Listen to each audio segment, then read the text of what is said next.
दोस्तों, आज मैं जो कहानी आपको सुनाने जा रहा हूं, वो आपके जीवन में एक बड़ा बदलाव ला सकती है। लेकिन इसके लिए जरूरी है कि आप इस कहानी को अंत तक ध्यान से सुनें। तो चलिए चलते हैं कहानी की ओर। बहुत समय पहले की बात है। भगवान बुद्ध अपने शिष्यों के साथ बैठे थे। तभी एक शिष्य ने उनसे प्रश्न किया कि भगवान, कर्म क्या है? बुद्ध ने मुस्कुराते हुए कहा कि मैं तुम्हें एक कहानी सुनाता हूं।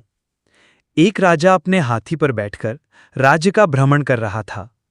अचानक वो एक दुकान के सामने रुका और अपने मंत्री से बोला कि मुझे नहीं पता क्यों, लेकिन इस दुकान के मालिक को मैं फांसी देना चाहता हूं। ये सुनकर मंत्री बहुत दुखी हुआ, पर तब तक राजा आगे बढ़ गया। अगले दिन मंत्री ने साधारण नागरिक का रूप धारण किया और उस दुकानदार की दुकान पर पहुंचा। वो दुकानदार चंदन की लकड़ी बेचता था। मंत्री ने उससे पूछा कि भाई, तुम्हारा व्यापार कैसा चल रहा है? दुकानदार ने दुखी होकर कहा कि बहुत मुश्किल से कोई ग्राहक आता है। लोग मेरी दुकान पर आते हैं, चंदन की खुशबू सूंघते हैं, प्रशंसा करते हैं, लेकिन खरीदते कुछ नहीं। अब तो मुझे यही आस है कि राजा जल्दी ही मर जाए। उसकी अंत्येष्टि के लिए बहुत चंदन की लकड़ी लगेगी और मैं ही इस इलाके का अकेला चंदन बेचने वाला हूं। राजा के मरने पर ही मेरे अच्छे दिन आएंगे। ये सुनकर मंत्री समझ गया कि राजा के मन में दुकानदार को मारने का विचार क्यों आया था। असल में दुकानदार की नकारात्मक सोच की तरंगें राजा तक पहुंची थीं। मंत्री ने बिना कुछ कहे वहां से चंदन की लकड़ी खरीदी और महल लौट आया। उसने राजा से कहा कि महाराज, चंदन व्यापारी ने आपको एक भेंट भेजी है।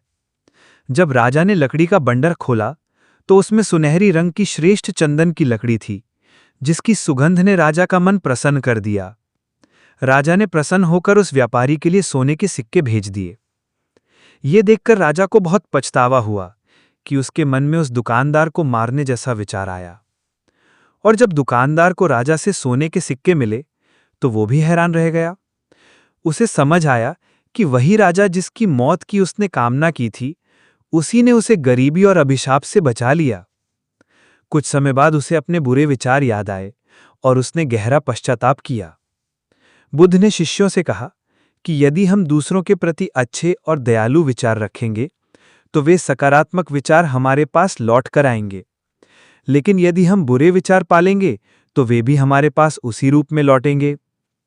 फिर बुद्ध ने पूछा कि अब बताओ, कर्म क्या है?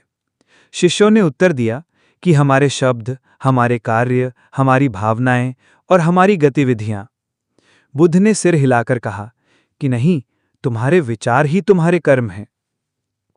तो दोस्तों, हमारे विचार ही हमारी नियति बनाते हैं। इसलिए हमेशा अच्छा सोचिए, दयालु रहिए और सकारात्मक विचारों को अपनाइए। और हाँ दोस्तों, अगर आपको ये कहानी पसंद आई हो तो चैनल को सब्सक्राइब जरूर कर लेना, क्योंकि मैं ऐसी ही मोटिवेशनल कहानियां लाता रहता